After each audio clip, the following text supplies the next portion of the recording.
Salut à tous, on se retrouve aujourd'hui pour parler du Paris Saint-Germain ce dimanche 11 juin et on commence tout d'abord avec le concept de maillot de Synthetix pour le PSG. Donc Synthetix en gros c'est une personne qui fait des concepts de maillot, même si ce maillot sera certainement jamais commercialisé. Imaginez les gars, le PSG le prend pour une année future, il serait tout simplement sublime. Regardez cette masterclass, il serait tout simplement sublime ce maillot parisien. On va faire le point les gars, donc aujourd'hui on est le 11 juin, donc l'ouverture officiellement du mercato, c'était hier samedi. Donc on va faire le point sur tous les joueurs. On va commencer tout d'abord avec les joueurs qui sont prêtés ailleurs et qui pourrait revenir au club. Tout d'abord concernant Icardi les gars, qui a été prêté du côté du Galatasaray. Donc l'AS Roma envisage d'offrir au PSG 8 millions d'euros pour acheter Icardi. Donc du côté de Paris, je pense que la meilleure solution de toute façon ce ne sera pas de le conserver, donc soit de nouveau de le prêter ou le vendre. Donc le Galatasaray, je pense qu'ils seront ok pour le conserver, surtout au vu de la saison qu'il a fait. Il y a aussi l'équipe de l'AS Roma qui est une option aussi pour le futur d'Icardi. Concernant Paredes, un joueur qui a été prêté du côté de la Juve, donc Paredes va faire son retour au PSG. La Juventus n'a pas levé l'option d'achat de 22 millions d'euros. Pour autant, le PSG ne compte plus sur l'Argentin et espère parvenir à le vendre cet été. Le vendre ou le prêter, bon, le mieux là serait qu'enfin de le vendre. Leandro Paredes qui ne sera pas conservé lui également par l'équipe parisienne. Concernant Abdou Diallo, je crois que j'en avais parlé, c'était avant-hier. Que c'était officiel, l'équipe de Leipzig ne souhaitait pas lever l'option d'achat, donc du coup lui aussi revient du côté de Paris. Donc concernant Abdou Diallo, il faut voir parce qu'en gros il a été blessé 3 mois là, sur ces derniers mois, donc ça a été compliqué on va dire sur ce début d'année 2023 pour lui à voir, parce que c'était un joueur, je me souviens, qui a été plutôt bon quand même lors de ça. Première aventure du côté de Paris, il a été plutôt bon aussi lors de la première partie de saison du côté de Leipzig. À voir les gars lors de la pré-saison ce que ça va donner concernant Abdou Diallo. Des autres joueurs aussi, Paredes on a parlé, Wijnaldum les gars, Wijnaldum aussi appartient au PSG, prêté à l'AS Roma. Pour l'instant je ne sais pas si l'AS Roma va le conserver ou non. Draxler c'est officiel, il ne sera pas conservé par l'équipe du Benfica, donc il va revenir du côté du PSG, je pense le mieux. Draxler je pense que ce serait plutôt un départ. Et aussi Colin Dagba, joueur du PSG qui a été prêté pour cette saison du côté de Strasbourg. Bon voilà, je pense le poste de défenseur droit avec Hakimi, même Warren Zaïre qui peut dépanner. Je pense que voilà, Colin Dagba lui aussi faudrait, je pense, penser à son départ pour le futur. Concernant des joueurs actuels du PSG qui n'ont pas été prêtés comme Hugo Ekitike, concernant leur futur, donc concernant Hugo Ekitike, donc il y a toujours l'équipe du Sporting qui s'intéresse fortement à Hugo Ekitike. Donc c'est vrai que cette première saison pour lui du côté du PSG a été très compliquée, peut-être parce que le PSG est peut-être trop grand pour lui, peut-être trop de concurrence. Bon, il y a eu des départs, il y a le départ de Messi, peut-être ça va le soulager un petit peu plus. S'il reste la saison prochaine, j'en sais rien, mais le Sporting peut être une option pour lui, peut-être avec un prêt sans option d'achat.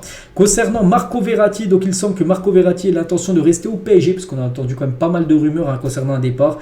Et cela semble être une tendance forte, contrairement à ce qui a pu être rapporté précédemment, que Verratti pouvait quitter le PSG. Il devrait bien rester du côté du Paris Saint-Germain, Marco Verratti. Mais c'est vrai que cette saison, ça a été peut-être la plus mauvaise saison depuis son arrivée il y a plus de 10 ans du côté du club. C'est vrai que cette saison, il a pas fait des bons matchs, on va dire.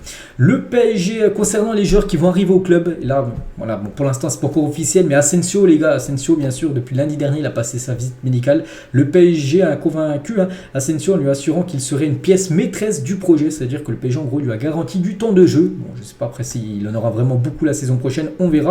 Donc le départ de Messi, un éventuel départ de Neymar font de lui le mieux placé pour devenir l'écuyer de Kylian Mbappé en gros. Donc à voir concernant Marco Asensio. Concernant Ugarte, où il y a déjà le Hugo, tout est signé, il y a déjà la visite médicale aussi passée comme Asensio. Donc lui aussi devrait être la recrue, donc la première recrue Asensio, deuxième Ugarte, donc un joueur de 23 ans, 23 ans du Sporting, milieu de terrain. Donc le PSG va lever bien sûr la clause de 60 millions d'euros pour faire le point mercato. La troisième recrue les gars, ça pourrait être Milan Skriniar. Le problème, j'en ai parlé je crois dans la semaine, là j'ai dit qu'il était blessé actuellement et Skriniar peine à revenir, ses douleurs lombaires semblent tenaces, donc c'est pour ça, il faut voir s'il faut aller quand même chercher ce joueur, même s'il est gratuit, parce que s'il arrive quand même blessé, en plus il a du mal à se défaire de ses douleurs lombaires, c'est pour que le voir toute la saison blessé, ce serait pas bien sûr une bonne nouvelle, peut-être pense à un autre joueur, on verra ça sera quoi.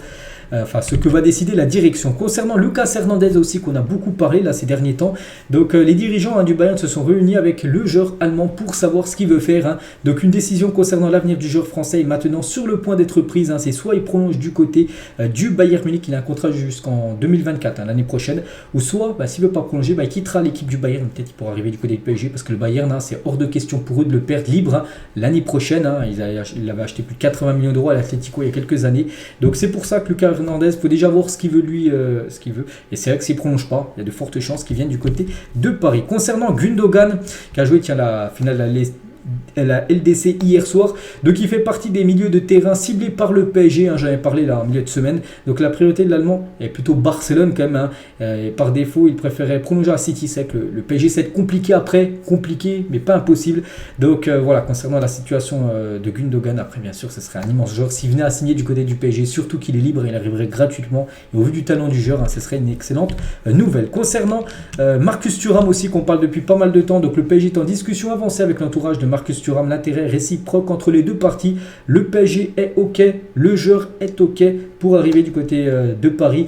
Pour l'instant, enfin c'est sûr, il est officiel en fin de contrat, il est en fin de contrat, en fin de saison, donc voilà, Marcus Thuram. Donc lui, je pense que ça va se faire, hein, Marcus Thuram.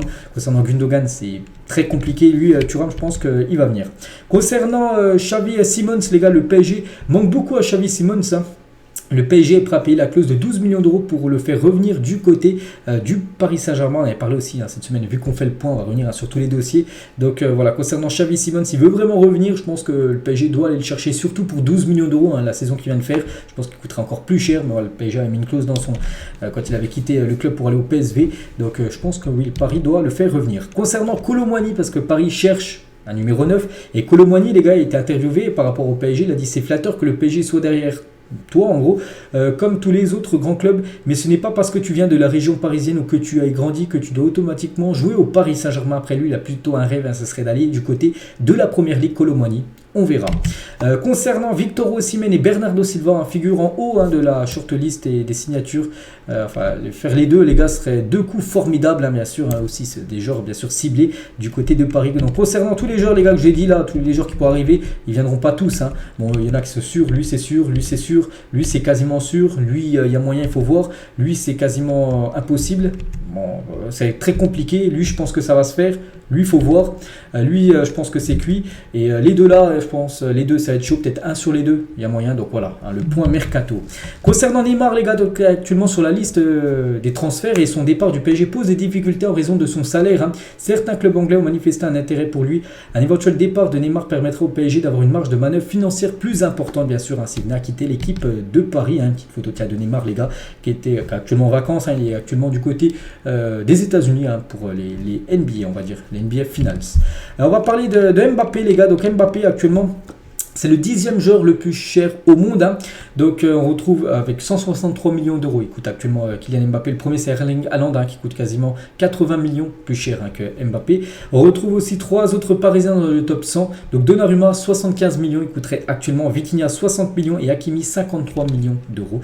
Donc voilà la valeur des joueurs. Donc c'est vrai qu'Mbappé il coûte que 163, enfin c'est déjà pas mal parce qu'il est en fin de contrat dans un an, hein. Il aura un contrat encore 5-6 ans du côté de Paris, hein. Il coûterait plus de 200 millions d'euros, bien sûr, il sera au même niveau que Haaland.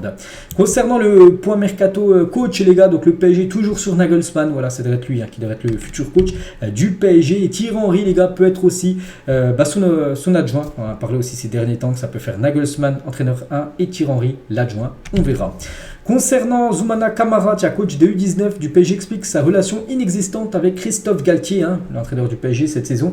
Pochettino, je l'ai rencontré en début de saison, il m'avait salué dans son bureau où j'étais venu récupérer des affaires. Il m'avait dit à l'époque, à mon bureau est grand ouvert, tu viens quand tu veux, tu n'hésites pas, ma porte est toujours ouverte, hein. Pour ce qui est de maintenant de Christophe Galtier, il y a eu 0 rapport, jamais, je n'ai jamais discuté avec lui, on ne s'est jamais eu. Donc après, moi je respecte le choix des uns et des autres, et dans ce métier, il faut savoir s'adapter, c'est ça le plus important. Donc voilà, en gros, avec Pochettino, ça se passait très bien, voilà, il y avait une très bonne relation, mais entre Camara, l'entraîneur de U19, et l'entraîneur numéro 1 de Christophe Galtier cette saison, il n'y avait aucun dialogue entre les deux.